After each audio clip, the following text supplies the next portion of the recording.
This is Takeru. He has a dream of becoming a senior investigator, mainly to pay off the debt his parents left behind and to take care of his younger sister.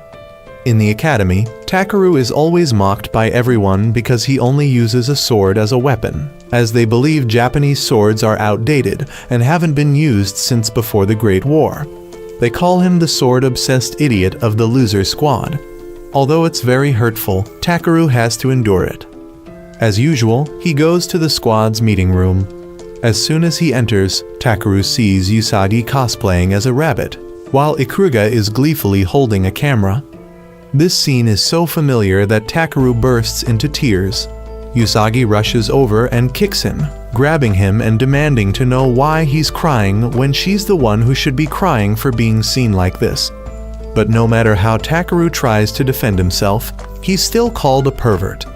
Ikuruga thinks that if they sell these photos, they could make a lot of money. Then the loser squad starts their meeting. They need to come up with a plan because it's been half a year since they entered high school, and their score is a perfect 0. They need to improve their score, but with Takeru, a sword user, as their leader, they can't accomplish any tasks. Ikuruga remembers a job. A missing rank D magic item is going to be illegally traded tonight. If they capture those involved, they'll earn quite a few points. At this moment, the principal unexpectedly bursts in. Seeing the loser squad's terrible reputation, but liking this team, he brings them reinforcement. It's a girl named Auka, a former official investigator who, for various reasons, had to transfer to the high school section. She's also the principal's adopted daughter. After the introduction, he leaves to let them get acquainted. Takeru is very surprised that Auka is here because they were once classmates, but she doesn't remember who he is. That night, the squad begins the mission Ikuruga mentioned. Their target this time is a collection of Andref Jaeger written during the early days of the Witch Hunt War. Takeru and Auka infiltrate while Usagi provides support from afar. According to Usagi's observation, only one office on the 7th floor has lights on and 2 people are there. With this information, Takeru tells Auka to go around the back and wait for his signal. When everyone is in position, at Takeru's call, they all attack together. But when Takeru breaks down the door and enters, there's only a group of gangsters there. It turns out Usagi had looked at the wrong building and reported false information to Takeru. Now he has to face many guns. At first, Takeru thinks about kneeling down to apologize and make peace, but the gangsters aren't gay, and when they see he's carrying a sword, they laugh heartily because how could that piece of scrap metal compete with magic and bullets? As if his G-spot had been hit, Takeru becomes furious and wants to cut these guys into 100 pieces. Ikuruga tries to help Takeru calm down, but he's too angry now. One of them shoots at Takeru, but he easily cuts the bullet in half. The next few bullets are no problem for Takeru either. At this moment, the voice of Takeru's younger sister rings out, helping him regain his senses. Ikuruga had recorded it in case this sister-obsessed guy lost control. Takeru wants to kneel down and make peace again, but suddenly Auka attacks from the ceiling. She shoots out the light bulb and then takes down each person one by one. There's still one left, and Auka tells him to surrender. Of course, he doesn't listen. He uses instant magic to bring out a military combat robot. Auka tells Takeru to hide while she can handle this alone. The battle is very one-sided as Auka has already aimed at the robot's joints and easily disables it. She also captures the smuggler. Takeru runs out to check the situation and accidentally trips and falls onto Auka's chest. Takeru says he prefers them a bit flatter, as he doesn't like them too big. Embarrassed, Auka is about to send Takeru flying. At this moment, Usagi snipes the disabled robot from afar, causing a piece of metal to fall on Takeru's head, making him pass out on Auka's chest once again.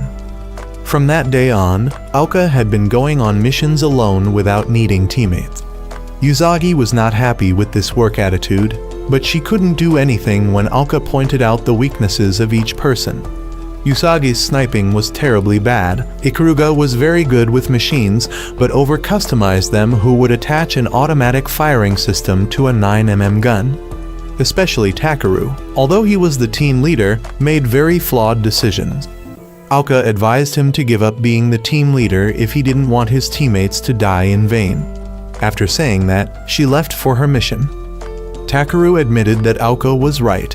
He wasn't suitable to be the team leader, but he still wanted to throw a welcome party for her joining the squad. In the afternoon, when Aoka returned from her mission, they had prepared a small party to welcome her, but it only made her dislike this squad more. Aoka left afterwards. Takeru noticed that she had been injured on her arm, so he chased after her. He pursued Aoka to talk, but she didn't care and told him to leave her alone. Of course, Takeru couldn't ignore it. Although he was a bad team leader, he was still everyone's leader and couldn't leave a team member injured like that. That night, they both attacked a small headquarters of Valhalla, a little-known witch organization. They were the partners who had participated in the trade that they had attacked earlier. The two entered the warehouse and subdued 2 men. Aoka went to check the cargo boxes while Takeru tied up these guys. When Takeru went inside, he saw many parts of experimental subjects cut into pieces. Aoka apologized for being late, then rushed out to kill the 2 witches. Takeru hurried to stop her because if she killed people, she would lose her investigator license. Losing composure now would only result in more victims. But Aoka revealed that her family had been killed by a witch. She had everything taken away from her, so she hated witches and everything related to magic. Aoka had sworn to use her life to exterminate witches. That was also the reason why she didn't cooperate with others, because she knew they would prevent her from taking revenge. But no matter what, Takeru still stopped Aoka because he still wanted to be her teammate. Takeru's persistence and warmth gradually calmed Aoka down. The next day, the principal called Aoka to his office to talk. He still wanted his daughter to cooperate with the team members.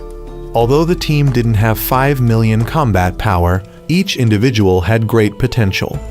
Aoka still didn't care and wanted to do missions alone, until the principal mentioned that a member of that squad was a candidate for a relic eater. The candidate wasn't chosen by the school. The relic eater itself would choose its partner. Hearing this, Aoka said she would consider it and left. Just as Aoka left, surprisingly a purple-haired girl suddenly appeared, whom the principal called Lapis. He asked the girl if she had found a suitable subject to make a contract with yet.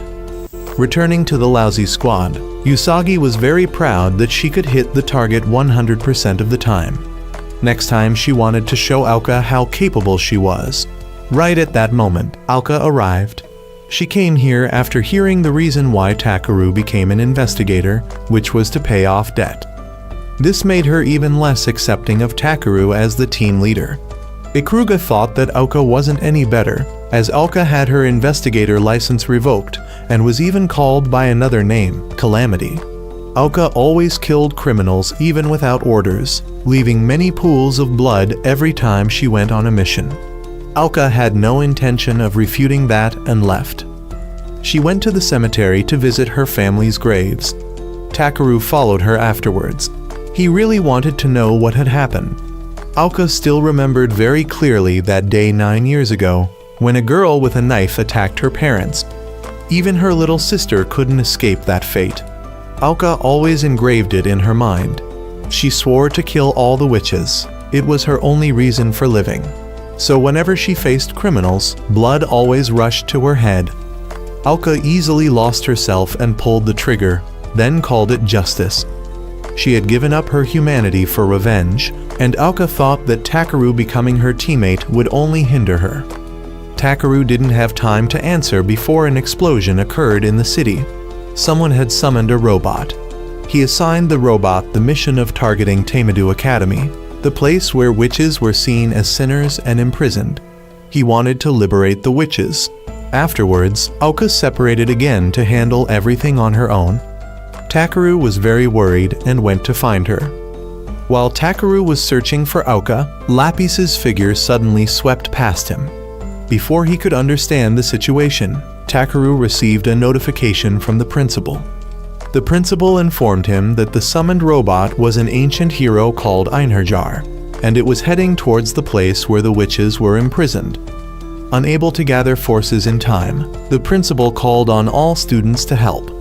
He ended his appeal with the phrase, "It's time to hunt witches." After hearing the announcement, Takeru asked Usagi and Ikuruga not to participate in the fight and to go to a safe place. He would continue to look for Aoka, knowing she was furious and seeking out the witches. On Aoka's side, she had already encountered the robot. Her bullets couldn't reach it due to a barrier. When Aoka tried to aim at its weak point, she was grabbed and thrown away. Refusing to die there, Aoka summoned another pair of guns to continue fighting. The guns also had souls to communicate with Aoka and healed her wounds. Aoka used armor-piercing bullets to attack. This time, the bullet could penetrate the barrier, but wasn't powerful enough to take it down, as the armor was made from Excalibur's shell, which had rapid regeneration capabilities. Aoka decided to switch to the third stage of the gun to attack, but since they hadn't made a pact yet, the gun had to use Aoka's blood as power. Aoka fired a preemptive strike which was effective, but just as she was about to take down the robot, the gun's owner recalled it. Right as the robot recovered, it slapped Aoka, sending her flying. Just as Aoka was about to meet her parents, Takeru arrived to assist. This time, the two swordsmen would face each other. Takeru's slashes couldn't scratch the robot. Ikuruga analyzed that the sword the robot was wielding had shooting capabilities, but had a cooldown period after each shot. If Takeru timed it right, he would have a chance. Understanding the situation, Takeru charged into battle. Just as the robot finished shooting, Usagi immediately fired 2 armor-piercing shots from afar, destabilizing the robot. Seizing the opportunity, Takeru rushed in for the kill. Instantly, the robot used an explosion to blow up an area. Takeru, unable to dodge in time, was injured and lay dying. At this moment, Lapis appeared. Since Takeru had been chosen as the second person to make a pact, before completing the covenant, Lapis wanted to confirm a few things with Takeru. She asked if Takeru was willing to give up his human part to fulfill his desire. Takeru agreed without hesitation. Upon completing the pact, Takeru's wounds were healed by Lapis, and she provided him with a battle armor to return to the battlefield. Lapis appeared again, revealing that she came from the Relic Eater line and could originally only be used by investigators. She said she would explain more when there was time, but for now, Takeru would continue to fight. This time, he didn't need to dodge but directly slashed the bullets. The power of both sides was now evenly matched. The robot planned to use another explosion, but Lapis explained that Takeru could also use a burst. Hers was an absolute counter, absorbing the enemy's power into the sword and returning it to them. Just as the monster launched its attack, Takeru concentrated power into the sword, making it glow, and delivered a final blow to defeat the enemy. The summoner was satisfied with this result and left. Afterward, Takeru sat down to talk with Aoka. He couldn't say he understood her situation or advise her not to seek revenge, but instead, he wanted Aoka to trust her teammates. He would shoulder half of that burden for Aoka. Then Takeru collapsed on Aoka's lap. At the principal's office, an investigator had captured a witch believed to be an accomplice of the recent witch incident. However, her memories had been erased to prevent information extraction. The principal thought her accomplices might appear to rescue or eliminate her, so he brought the witch to his academy. The next day, the principal called the lousy squad up to commend them as well as explain everything about Lapis. In general, the other relic eaters had already chosen new owners for themselves. Only Lapis was without an owner. As the only sword-type weapon, she wanted to choose someone with excellent close combat abilities, and that was Takeru. There was only one drawback. Lapis really liked to appear in human form. The principal didn't want her to cause confusion with other students, so he had to put her in the same class as Takeru. He even made fake documents for Lapis as Takeru's sister. Moreover, today he called the entire squad up here not only to praise them for the riot incident, but also to assign another mission to the squad. Then he called in a girl. She was Mary. The principal explained that the academy had just implemented a new experimental system that allows witches to enroll in the school and join the Investigation Institute. In other words, Mary was the first witch to enroll. To avoid unnecessary incidents, the principal wanted the squad to protect Mary. Of course, Aoka didn't like this idea at all. As soon as they got outside, Mary wanted to go alone to have some peace and quiet.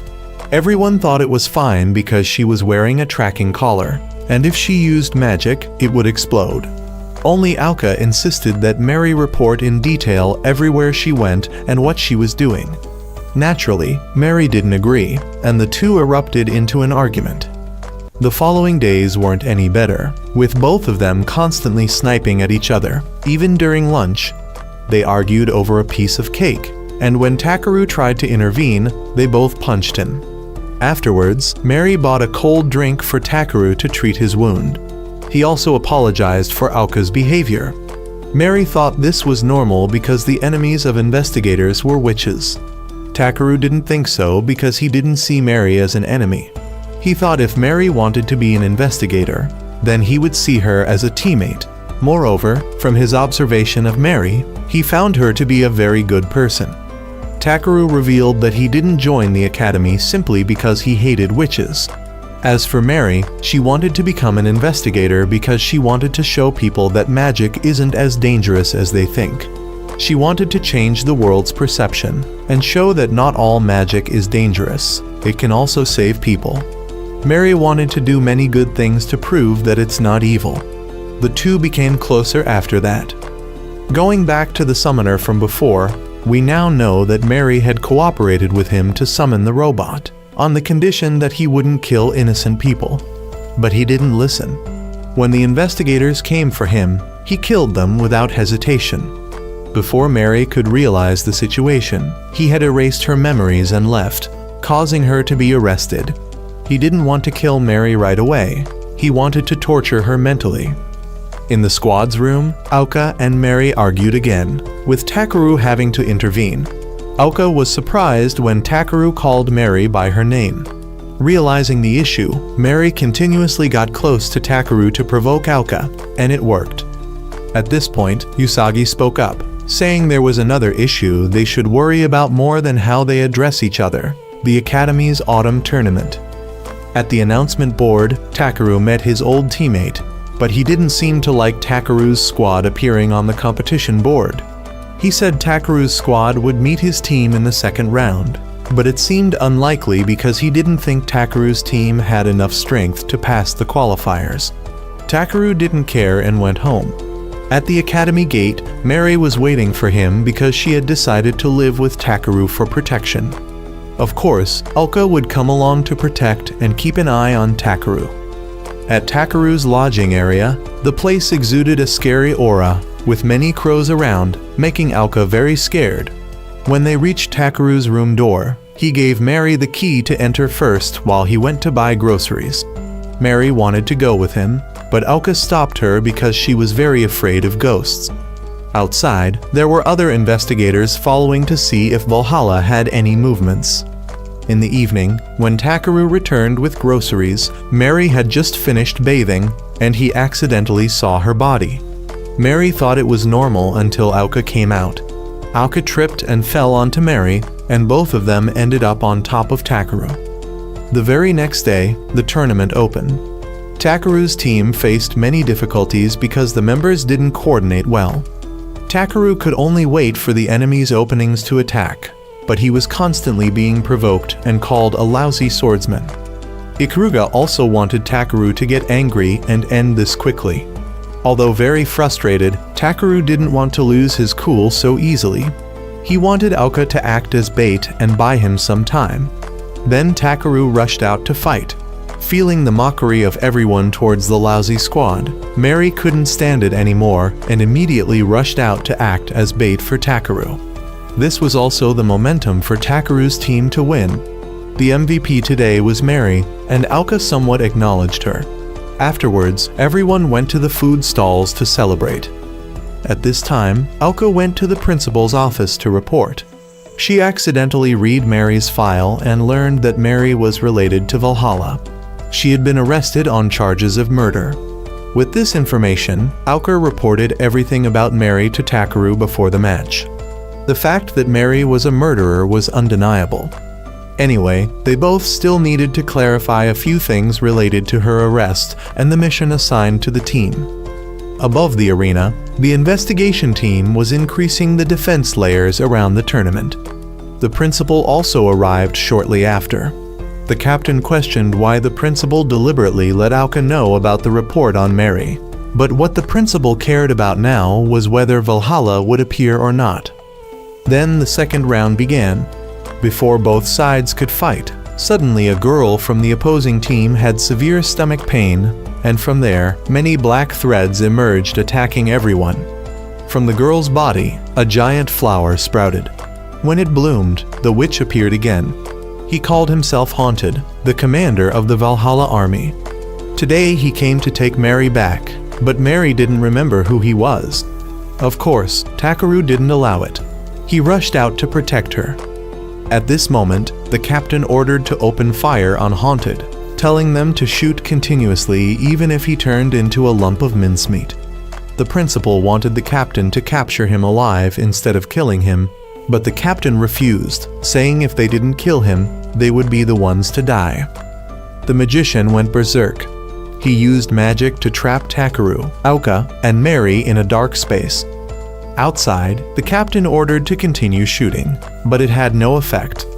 The robots also malfunctioned and started shooting their own people. At this point, the captain requested the principal's permission to use Relic Eater. The principal agreed readily, believing that inside, Takeru's group would be able to handle the magician. Inside, everything was fine. At this moment, Haunted appeared to take Mary away. Takeru took her to hide while he would confront him. Knowing the opponent was very strong, Takeru immediately deployed his battle armor. Lapis warned that Haunted's danger level was S, advising Takeru to be careful in the fight. Haunted was surprised that Takeru also had a covenant with a Relic Eater.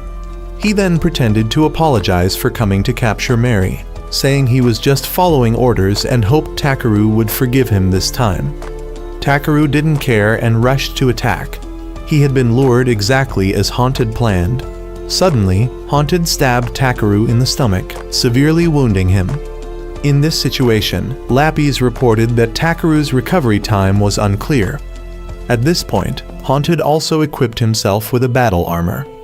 On Aoka's side, she had found Usagi severely injured in the eye. Ikuruga also arrived shortly after. At this time, the principal contacted Aoka from outside. Aoka wanted to accuse and arrest him for the crime of detaining Mary. After reading the indictment in his office, she had investigated the crime scene. There she found some remnants of magic, but when checked, it wasn't Mary's magic attribute. A magician can't have two different attributes, and Aoka was sure Mary wasn't the murderer. She accused her adoptive father of wrongful arrest. The principal happily negotiated with his daughter. Takeru's situation wasn't getting any better as he realized his opponent also had battle armor, and he became even more desperate when he saw that the enemy's weapon was also a sword. Takeru couldn't believe he had lost in a sword fight, something he was very proud of. At this time, Haunted wants Mary to return to him, but Mary refuses because she still has amnesia and doesn't know who he is. He breaks the memory erasing spell on Mary, and she remembers everything. Memories flood through her mind. Mary used to be in an orphanage, but it was soon burned down by the Valhalla group. They also captured all the orphans. Haunted appeared and asked Mary to cooperate with him to save the children, but he didn't keep his promise at all. Mary remembers everything, making her very desperate. Now Haunted gives Mary two choices. First, if she returns to him, he won't kill Takeru, and he'll also let her meet the children. Otherwise, Takeru's death is inevitable. Takeru stands up and exposes him, revealing that the children Mary tried so hard to save are actually no longer alive. He and Aoka witnessed everything with their own eyes. Haunted proves that he isn't lying by summoning the children's spirits to meet Mary. Witnessing the truth before her eyes, Mary screams in despair. Her desperation makes him even more excited. Takeru comforts Mary, saying if she wants to punish herself, that's fine, but if she wants to atone for her past actions, instead of punishing herself, she should dedicate her life to using magic to save people.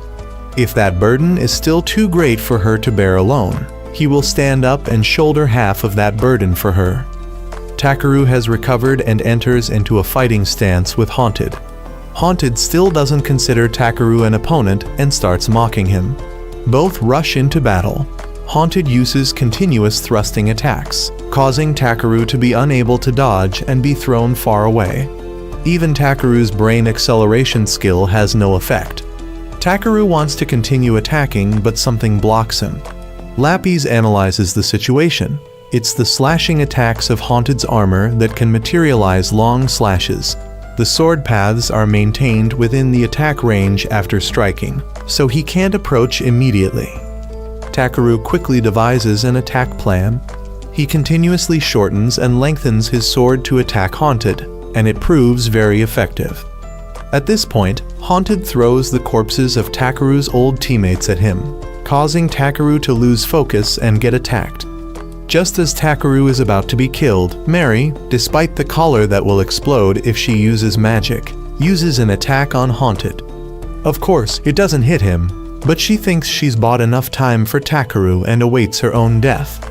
The collar doesn't explode. At this moment, Aoka has arrived as reinforcement. She had made a deal with the principal to disable the collar. Both join forces to support Takeru in the fight. Aoka rushes in to keep Haunted busy, giving Mary time to cast her spell attack. She throws magic blocking dust around Haunted and continuously fires her gun.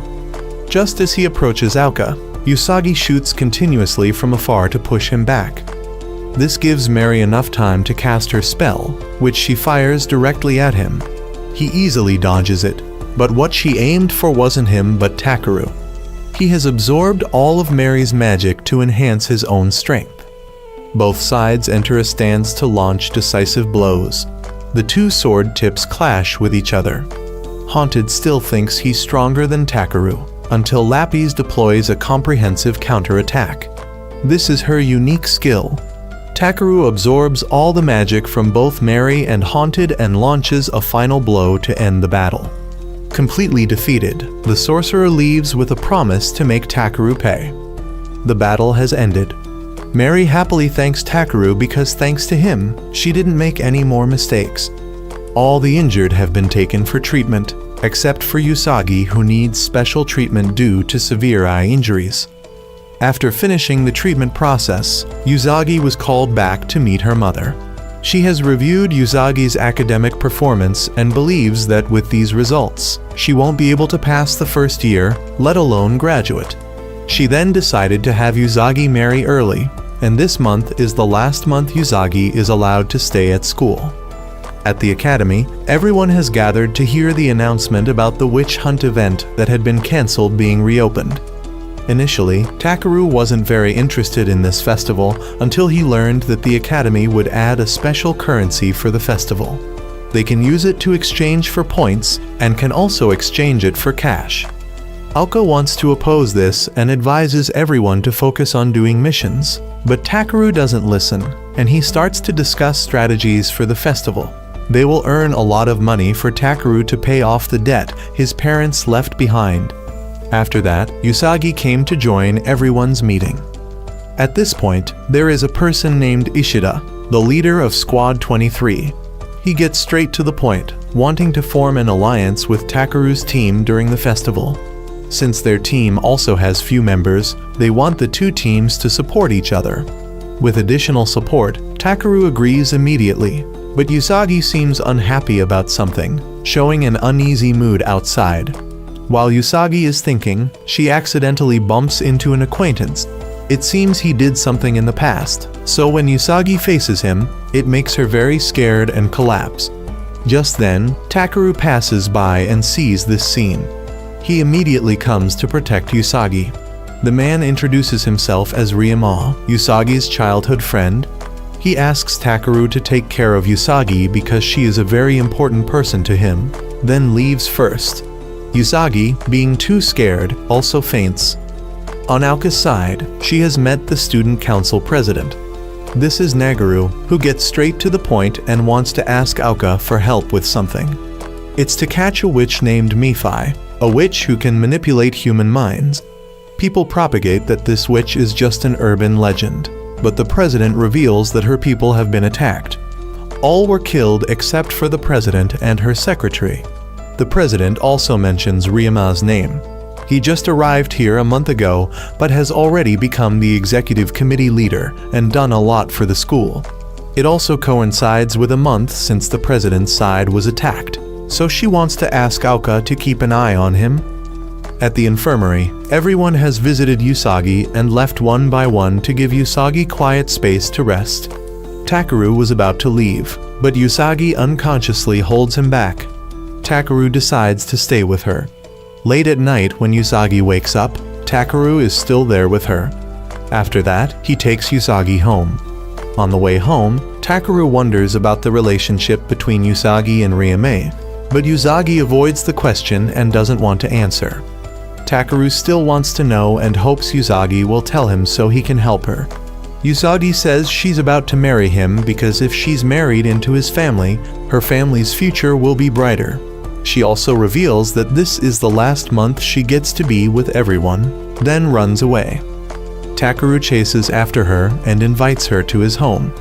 At the lodging, Usagi is bathing and keeps thinking that today will be the day she loses her virginity to Takeru. They will eat before the bell so she doesn't marry Ryuma, so she is bathed very carefully.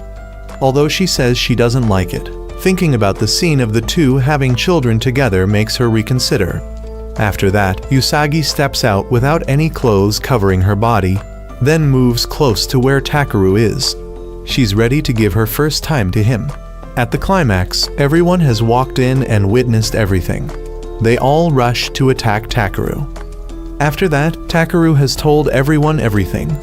Takeru had called everyone here to discuss strategies to rescue Usagi because he knows she doesn't like marrying Ryuma.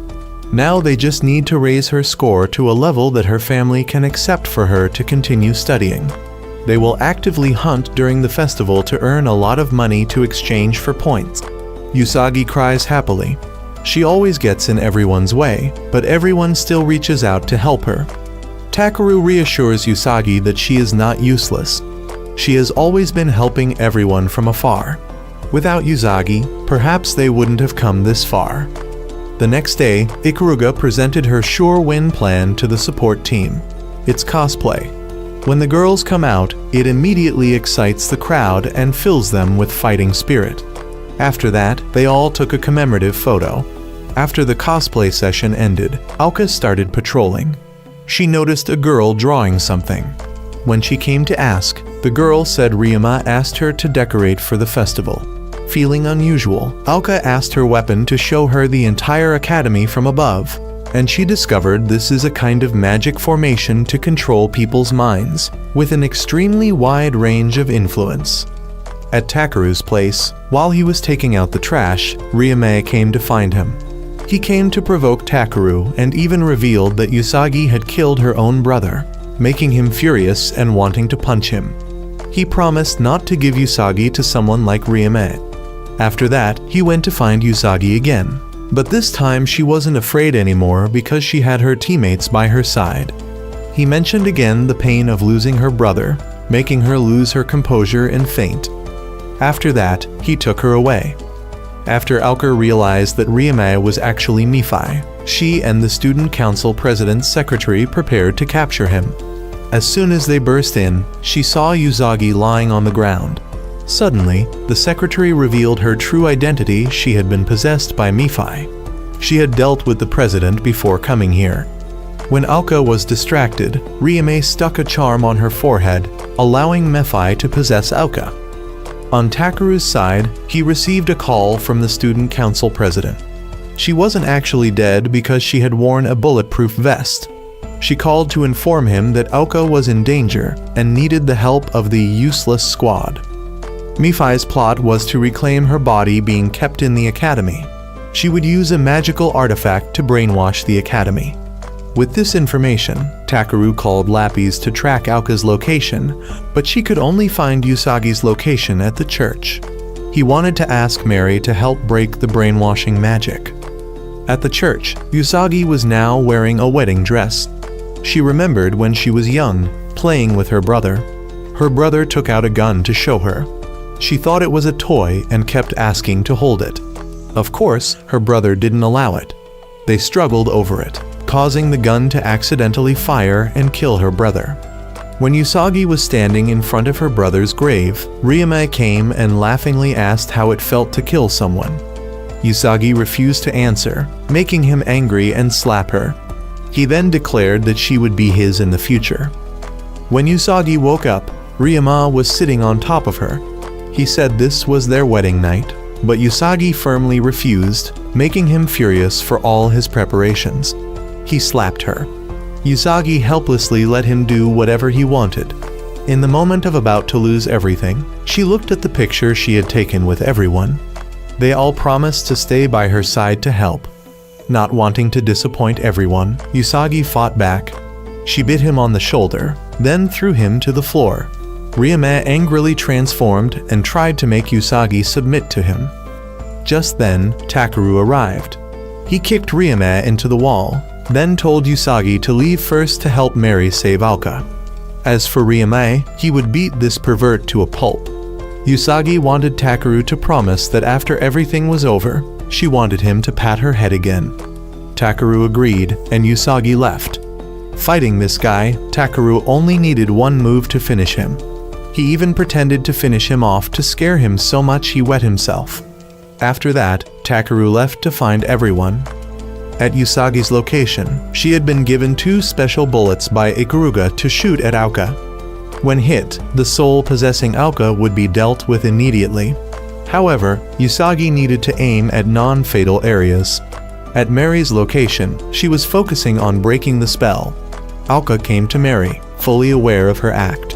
When she realized she was discovered, the witch was about to kill Mary. At this moment, Usagi arrived. She pulled Nephi down to the ground. When Usagi was about to shoot her, the witch stuck a charm that attracts males to Usagi and ran away. When Usagi was about to shoot, the charm took effect and the boys rushed to Usagi as if in heat. The witch came back to Mary, but this time Takeru arrived in time to rescue her.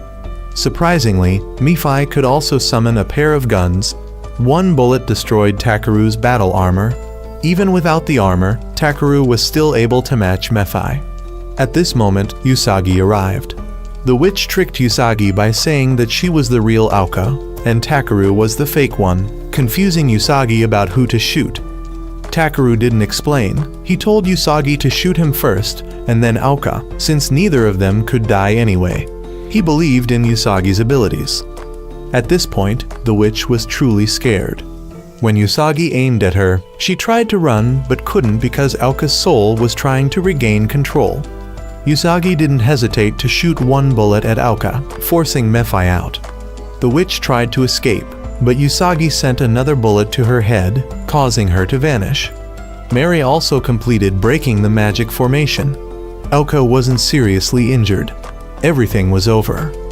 Afterwards, everyone went to participate in the festival together. After the festival ended, the principal called Ikuruga to his office to talk. The team leader was also there. The principal showed Ikuruga a photo of a dark elf cell. According to the team leader's explanation, the alchemists wanted to turn it into a weapon. Because Ikuruga used to work as a genius alchemist, the principal asked if she knew anything about it, but Ikuruga didn't care and left. As soon as she got outside, she contacted someone. On the day the scores were announced, the incompetent squad was still at the bottom of the rankings. At this rate, they wouldn't make it past the first year. Ikuruga said she could hack into the system to change the scores for the whole team, but everyone refused. Then everyone started meeting to find ways to earn points. Ikuruga and Aoka started arguing again because they didn't agree on the approach. Seeing them being so noisy like this reminded Takeru of the peaceful days when the team was first formed, when it was just him and Ikuruga. At this point, Ikuruga announced to everyone that she would be taking a few days off from school due to work and left early. Takeru remembered the first time he met Ikuruga, when he still lost to her in a match. Ikuruga had wondered why Takeru didn't draw his sword. Takeru believed he only drew his sword when his opponent also used a weapon. Ikuruga really liked his straightforward nature, and they became acquainted after that. When Ikuruga left, everyone felt that she was behaving very strangely today, so they decided to follow her. At a headquarters in a ruined city, Haunted came to talk to a researcher who looked very similar to Ikuruga. His jokes had no effect on her. This woman was Isuka. She reported the failure in reviving the Dark Elf. Isuka had betrayed the Alchemist Corporation to work for Valhalla, as she felt this place would help her revive the elf race. Suddenly, Isuka's head hurt terribly. She received a notification that someone had stolen the Dark Elf cells, also known as the Lost Matrix, and the thief was her sister. In another development, Takeru's group was observing Ikuruga when she suddenly disappeared. When they went to check where Ikuruga vanished, they discovered an underground sewer. Takeru wanted to go down, but Mary stopped him, saying it was like a maze down there and they could easily get lost without a map. With no other choice, Takeru called Lappies to track Ikuruga's location. Meanwhile, in the sewer, Isuka had called Ikuruga to demand the return of the Lost Matrix. In fact, all the Ikurugas were clones of each other, and they were created solely interested in reviving the elf race. Ikuruga was different from the other Ikurugas as she had left and secretly conducted research outside, rather than working for corporations like Isuka. But now Ikuruga had given Isuka a condition. If she wanted the Lost Matrix back, she must allow Ikuruga to return to the research facility to monitor the elf revival process. While walking, she accidentally encountered two soldiers. Back with Takeru, Lappies was certain that she had provided the correct location of Ikuruga to the group, but it turned out to be a mafia hideout, causing the whole group to be attacked. While running, they accidentally encountered Ikuruga being escorted away. Takeru quickly rescued her, but everyone got separated due to a rain of bullets. While Takeru was running with Ikuruga, they were accidentally hit by a cannon shell. Takeru shielded Ikuruga and was severely injured. Takeru wanted to go save everyone, but the wound was bleeding heavily, causing him to faint. Ikuruga quickly took him to a safe place. She contacted Isuka, warning her that killing her was fine, but if Isuka's mercenaries killed her teammates, she would destroy the Lost Matrix, making Isuka cautious. The principal had received news about the attack. The Alchemist Corporation had contacted the principal, asserting that it wasn't their doing.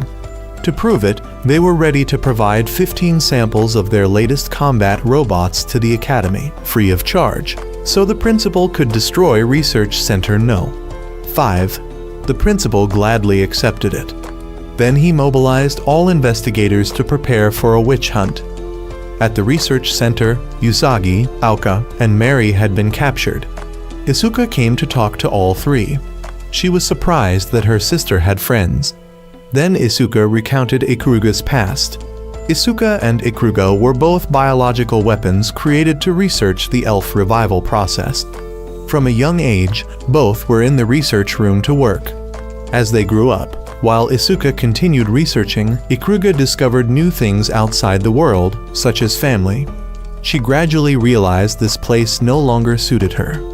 During the process of creating elf, Ikuruga failed to create an elf baby with magical powers. Instead of destroying the child, Ikuruga decided to let it live. Gradually, she developed new emotions while raising the child.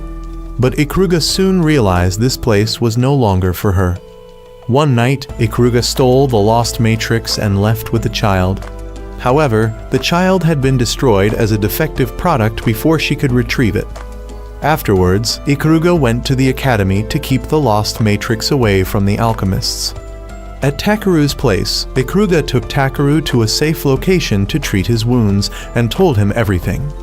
Takeru asked Ikuruga what she really wanted by going back to that place and using the Lost Matrix for transactions.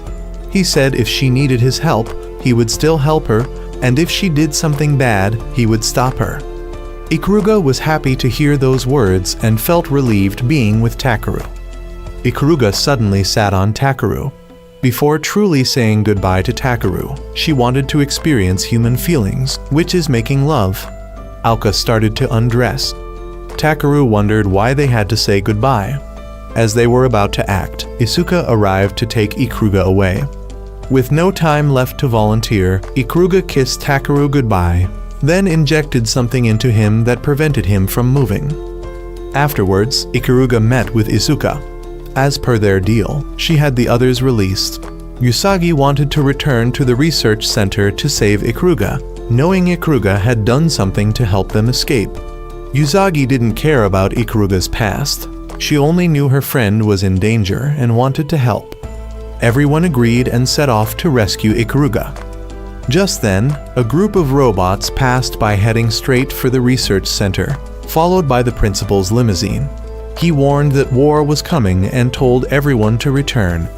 After hearing Aoka's explanation, the principal provided weapons to everyone and reminded Aoka she could freely use the covenant.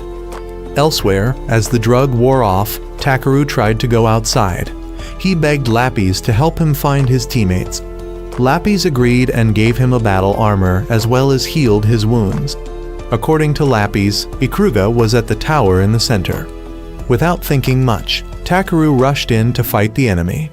Since it was still very high to the top of the tower, Lapis used her power to push Takeru up.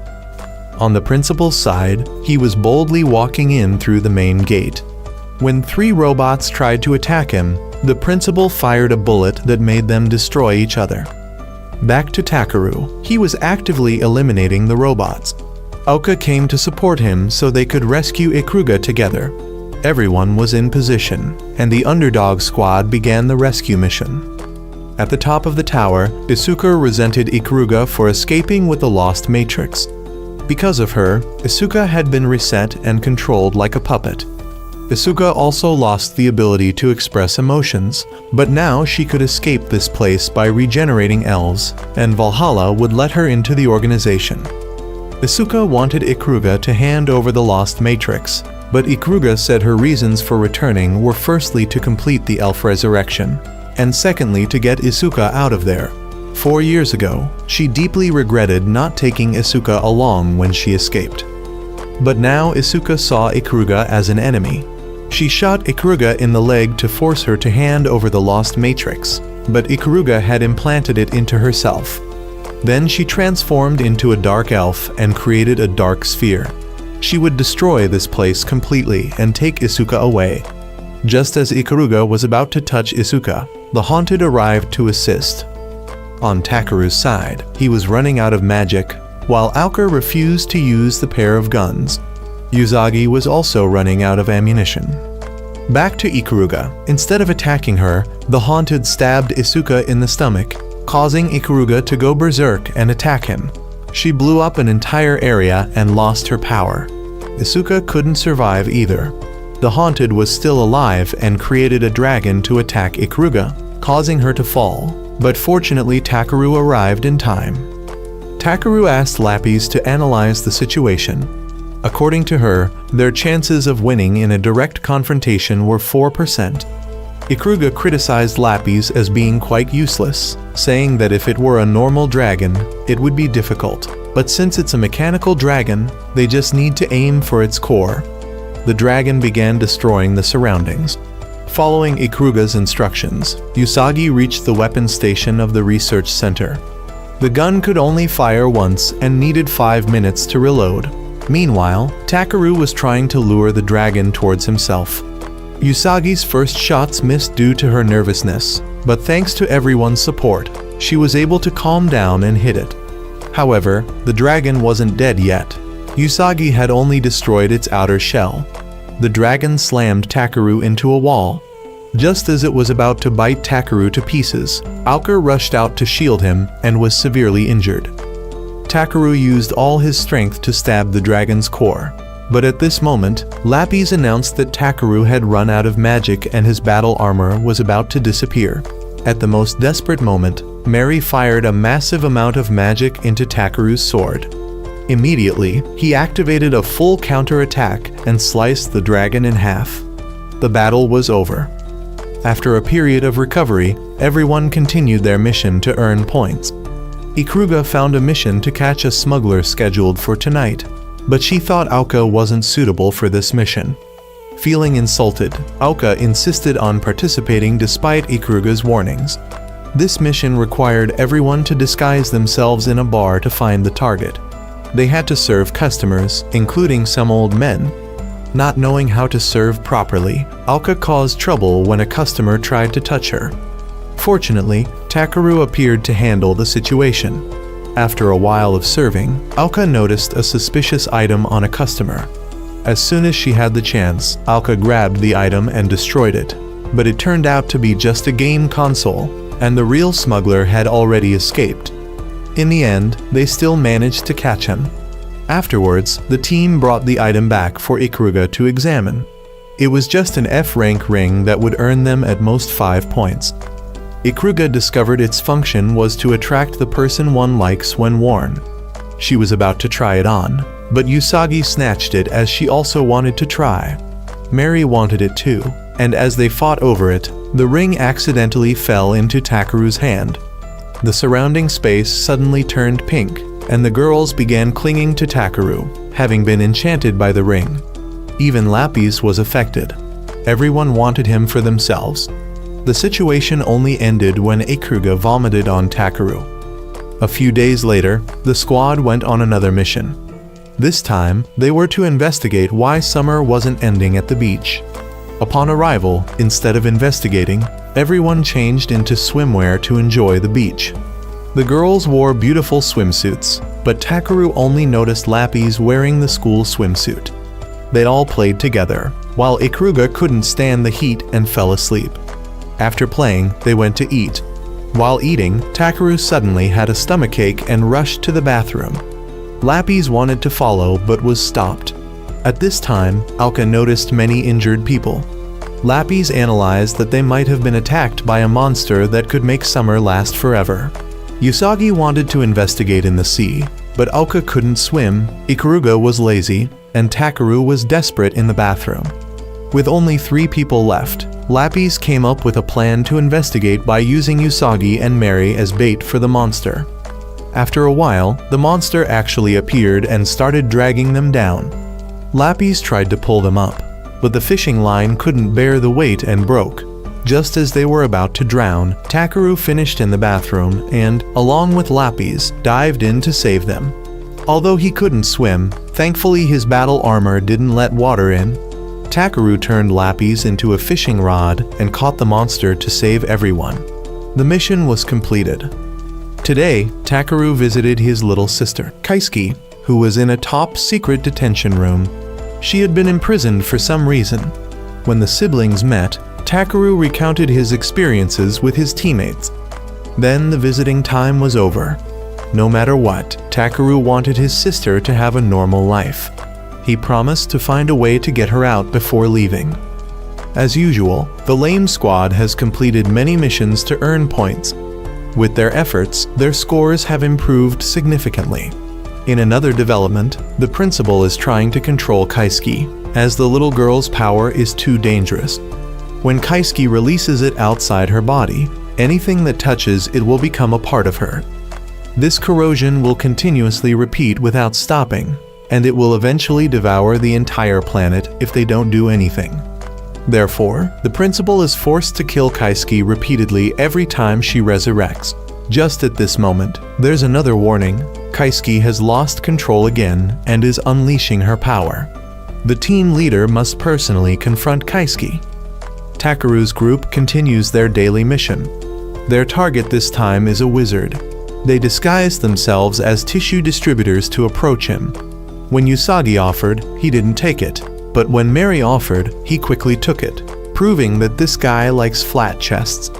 However, he soon realized something was wrong with the tissue and turned back to attack the team. The bullets he fired suddenly grew into monster trees. Everyone stayed behind to deal with them while Takeru chased after the wizard. When he chased him to an alley, Kaisuke suddenly appeared. She had already obliterated the wizard and came to meet Takeru. He was surprised that his little sister had escaped and found him. Then the little girl fainted from exhaustion. Everyone else caught up, and instinctively, Takeru pointed his sword at them to protect his sister. He warned that no one should come near the girl, as they would die if they touched Kaisuke. Aoka persuaded Takeru to calm down so they could help him. Then the team took Kaisuke to a safe place. On the principal's side, the team leader had failed to stop Kaisuke. Fortunately, he was still alive. The principal said they needed to capture the girl immediately before the entire city was destroyed. Back to Takeru, Kaisuke finally woke up, but she was still very scared. She clung to Takeru when Aoka tried to talk to her. Seeing this, Aoka pulled Takeru outside to talk. Takeru then recounted the disease that Kaisuke had contracted. They couldn't leave her out like this because it would be very dangerous. Their only option was to take her back to the research institute. They would escort her to the quarantine area. After agreeing on the plan, they began to implement it. Then the girls came to meet Kaisuke. They started disguising her to avoid attention. The siblings had a brief private moment. The little girl was truly happy that Takeru had such good teammates. Then she made a request to her brother to kill her. Kaisuke regretted the deaths she had caused. She wanted her brother to end this suffering with his own hands. Of course, he couldn't harm his little sister. Takeru affirmed that even if the world wanted Kaisuke dead, he personally wanted her to live, because they are family. If he had to kill his sister with his own hands, he would die with her that day. But now was not the time. Takeru promised to protect Kaisuke until the very end. Then the siblings continued their journey. Before returning to the academy, Kaisuke wanted to experience what's called a Ferris wheel. But when they arrived there, Takeru's old friend appeared. He had gone insane after witnessing the death of his teammates at the conference. He attacked directly without thinking. Both donned their battle armor to fight. He went berserk, targeting Kaisuke. Before any casualties could occur, the team leader appeared to stop the battle. He came to take Kaisuke away. Before leaving, Takeru apologized to Kaisuke for not being able to show her more of the world out there. Kaisuke said it was okay and hoped Takeru would keep his promise, then fainted. The principal came to inform Takeru that Alchemist had expressed a desire to cooperate in dealing with Kaisuke. Thanks to this, they might be able to restrain the girl's power. In exchange, Kaisuke would be transferred to a new facility, and Takeru would not be informed of its location to prevent Kaisuke from losing control and going to find him again. He said it was all for the benefit of the two siblings, then left. While they were transporting Kaisuke, they were suddenly attacked. It was Valhalla wanting to capture Kaisuke. Returning to Takeru's past, he had found a little girl in the warehouse. When he asked his father about it, he learned that she was his sister. It was revealed that daughters of the Takeru clan were born as demon vessels.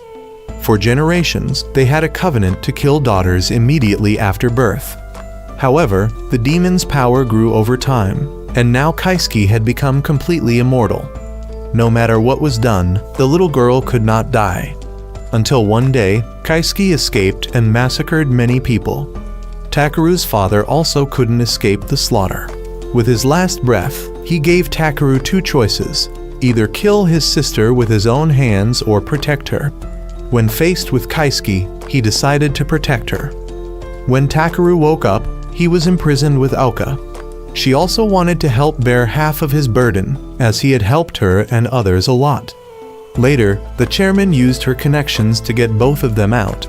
She also informed that Kaisuke had been attacked by Valhalla.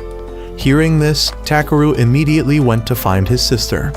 Outside, Usagi and others were waiting. Everyone would help Takeru rescue his sister. On the captain's side, when he had eliminated the last one, a person from Valhalla appeared. He was one of Valhalla's leaders. The captain told Takeru's friend to leave first and escort Kaisuke, while he would face this person. In the car, this person wanted to eliminate Kaisuke immediately, as he deeply hated witches. When he was about to shoot, Takeru arrived just in time. Both of them continued the unfinished battle from before. He continuously fired at Takeru, who climbed buildings to dodge, then launched an attack that cut the man's gun into hundreds of pieces. He still wanted to attack, but Aoka arrived. He left with a promise that Takeru would regret not killing him now, then jumped off the bridge. Afterwards, Takeru tried to save Kaisuke. When he carried the little girl out, he could feel all the suffering she had gone through. The principal observed from afar, believing that Kaisuke's power was only fulfilling what the little girl wished for. The principal couldn't directly kill her, so when Takeru experienced the girl's feelings, he hoped Takeru could handle everything himself. At this moment, the Haunted appeared again. He gently pierced Takeru's stomach. Witnessing Takeru being wounded right before her eyes, Kaisuke unconsciously unleashed her power. It spread throughout the city, causing severe damage. The director of Alchemist came to meet the principal. She was Suzaku. Everything was part of their plan. The principal had to sacrifice an entire area to demonstrate the power of biological weapons. Then he bet with Suzaku on whether Takeru could kill his sister or not. The Haunted now wanted to use Takeru as bait for Kaisuke. Aoka immediately attacked. He engaged her, completely overwhelming Aoka. Taking advantage of the situation, he even stabbed her in the stomach. When he was about to finish her off, Kaisuke's power surged. With no other choice, Aoka had to make a covenant with her guns. After the protocol was completed, Aoka also donned an armor for herself. The Haunted also geared up to face her. The two fought extremely intensely. At the first opportunity, Aoka punched him into a wall, then took Takeru and ran away with the others. Next, they needed to stop Kaisuke. Ikuruga believed that to restrain the little girl, they had to continuously kill the leaked power until Kaisuke calmed down. Because of the immortal body, the flesh kept developing freely. They couldn't completely destroy it until the world was destroyed. Killing Kaisuke was impossible. Once the little girl didn't want to be killed by anyone else, her power would continuously reject death. The person most capable of killing her was only Takeru, because the little girl had wished to die by her brother's hands. Suddenly, the car was overturned. The flesh had caught up. They had no choice but to deal with this flesh as much as possible. They had to hold out until reinforcements arrived. As for Takeru, Lapis was treating his wounds. And when he woke up, Takeru still had to kill his sister. Everyone didn't want Takeru to bear any more burdens. Now it's their turn to shoulder some of his burden. Everyone cooperates together. Aoka uses her last amount of blood to transform, then rushes out to fight. Inside, Takeru is now blaming himself for not making the right decisions when he was young, causing him to regret now. At this moment, Lapis appears. She informs that there's still a chance. She will give all her power to Takeru, so he can fulfill his ambition. In return, Takeru must give everything to Lapis. Then she asks Takeru once again if he's ready to give up his human part to fulfill his desire. Takeru remembers the memories he had with everyone. Then Takeru decided to agree. Lapis kisses Takeru. An announcement rings out that Takeru's soul has been seized. Activating the Divine Hunter mode, it's time to hunt witches. Aoka outside is now fighting with many different types of monsters. She can only hold on for 5 minutes, while the numbers are still increasing day by day. Mary and everyone else can't hold on anymore. At this moment, Takeru steps out of the car. He uses a sweep attack to clear the monsters. His battle armor has been upgraded. He tells everyone to rest and leave the rest to him. Then leaves. Takeru has made a painful decision that he must kill his sister. Then he went to Kaisuke. The Haunted was waiting for Takeru there. Both begin to fight. The Haunted is very excited to see the scene of two siblings killing each other, but also can't let Takeru kill Kaisuke because the little girl still has value to exploit for him. But in fact, Takeru doesn't want to kill Kaisuke at all. When he was young, he regretted not being able to kill Kaisuke. That regret is what helped him live until now. But now, after going through with his teammates, Takeru doesn't care how much he will regret. He will continue to live with his ambition. He will never give up his sister or his teammates or this life. The Haunted stabs straight into Takeru's head, causing the helmet to shatter. Kaisuke's power is also gradually losing control and enveloping the little girl. Not much time left. Takeru uses all his power to eliminate the haunted. Then he rushes straight into the flesh to find Kaisuke. While the little girl is gradually sinking into the abyss of despair, a hand has pulled her back. It's Takeru. Both happily hug each other. He doesn't want the little girl to suffer anymore, so he will try to find a way to save her. The battle has ended. The principal has come to meet the leader. The leader warns the principal, "Don't use Takeru to make history repeat itself." The principal cheerfully provokes back, because there's already someone who has ignited the war, so he doesn't care anymore. Hell will soon return. Everyone gathers together. No matter what, he's still very worried when witnessing the little girl having to suffer again. But everyone is here. They will shoulder half the burden for him. The anime series ends here. Goodbye everyone.